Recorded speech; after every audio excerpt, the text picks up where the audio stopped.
being isolated with a disability. Welcome to our lives.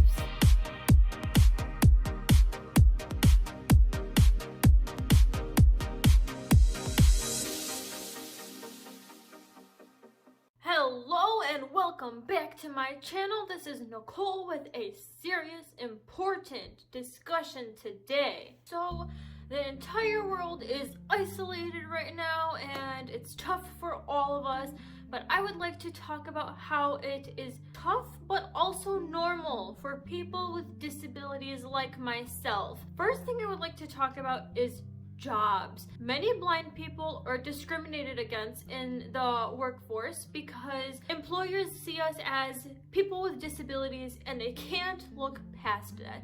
It's like, oh, you're in a wheelchair? That's all you are, is a person in a wheelchair. You use a cane? Oh, you're blind. That's all you are. They don't see you as anything else but a person with a disability.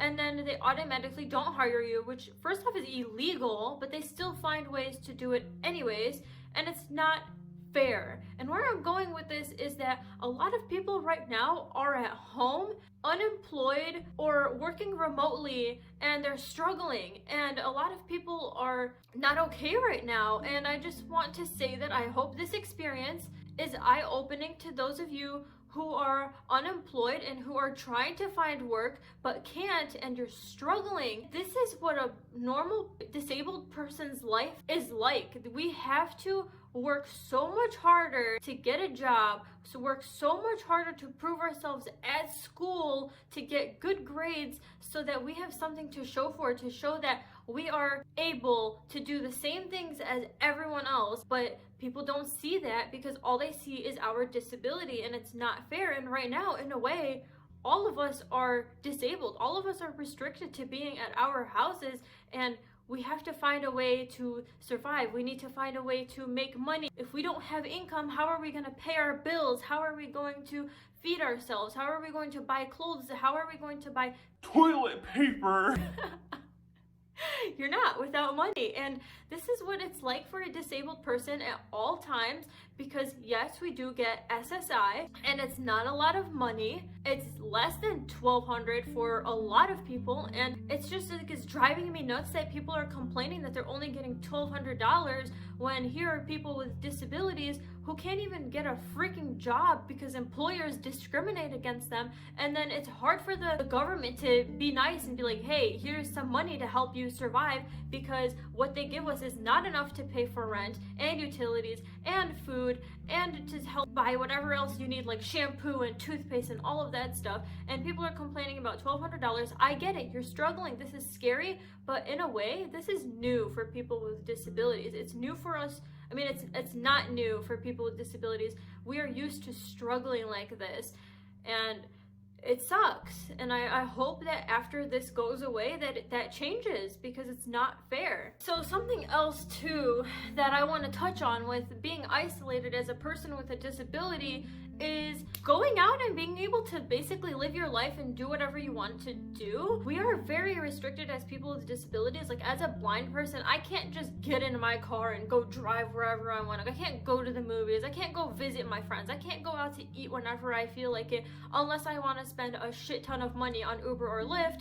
And places like Michigan, where public transit is trash, it's hard. And I've noticed that a lot of people are freaking out because they can't go do whatever they want to do whenever they want to do it, because they're restricted. We're on lockdown. You can't go out whenever you feel like it. And that's what it feels like as a person with a disability. I can't speak for all people, but for myself, that is what it feels like. I go to school and I come home, and then I have someone take me to the doctors. I have people take me to the grocery store, because if I want to take Uber or Lyft, I'm spending so much more money than I would be if I could just drive and put $3 in my gas tank, or $1 right now. And I hope that after this is over, people realize what it feels like to be restricted, what it feels like to be confined to one area. And this is my normal. I don't feel super isolated, because Snapchatting my friends, texting my friends, making phone calls to people, that is my normal way of hanging out with people. I'm so lucky to have the few friends that actually drive out to me and don't rip me off with gas money. Like, they actually don't even ever ask me for gas money, and I'm so thankful for that. It's just, this is my normal. I'm used to this, and I'm sure a lot of other people with disabilities are used to being confined to their homes because of transportation purposes, and this is just normal. So the third thing that I want to talk about in terms of my isolation experience is my mental health. My mental health has actually been amazing for the most part. I've actually been a lot happier than I was before this whole thing started, which is crazy because I feel like for most people, from what I've read online, is that a lot of people are having anxiety, and I'm not 100% sure as to why I'm not having anxiety.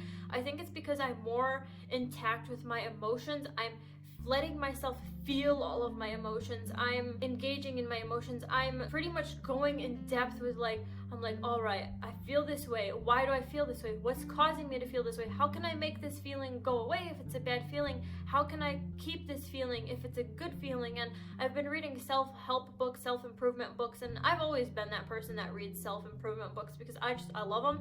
It's who I am. I always want to make myself a better person if I can. And so it's definitely been helping. And for me too, staying off of social media has been helping because I realize that the more I'm on social media, the more drained I am. And I had one week where I was on social media a lot more than usual, and that week was horrible for me. It might not be the same experience for everyone, but I had no energy. I was really drained. I barely had any motivation to do anything, and it really sucked. I still got all of my work done, but I don't know, I just feel like it's good to let yourself feel the emotions that you are feeling instead of trying to escape them and hide from them, because escaping and hiding from them, that's not going to do anything. It's just going to make them worse. So try to let yourself feel your emotions and find things that do make you happy. For me, doing YouTube, I love this. I look so forward to recording videos and spreading positivity and showing the world cool things like solving puzzles. That was one of my favorite things to do, and I still have my my 100-piece puzzle on the table because I haven't been able to figure it out,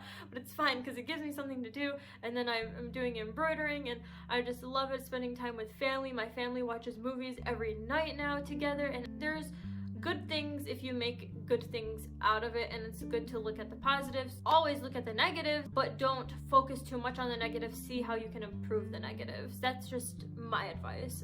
Thank you guys for watching my channel this week. I don't know why I said it like that. Anyways, I seriously appreciate each and every one of you who has been watching my videos, who has been commenting, liking, everyone who has subscribed. You guys are truly amazing, and I'm so glad to have you guys as my fans. Please, if you haven't hit that subscribe button, please subscribe. Don't forget to hit the bell so you never miss a notification, and like this video to show YouTube that I am relevant.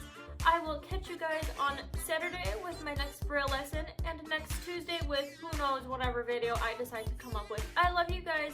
Bye!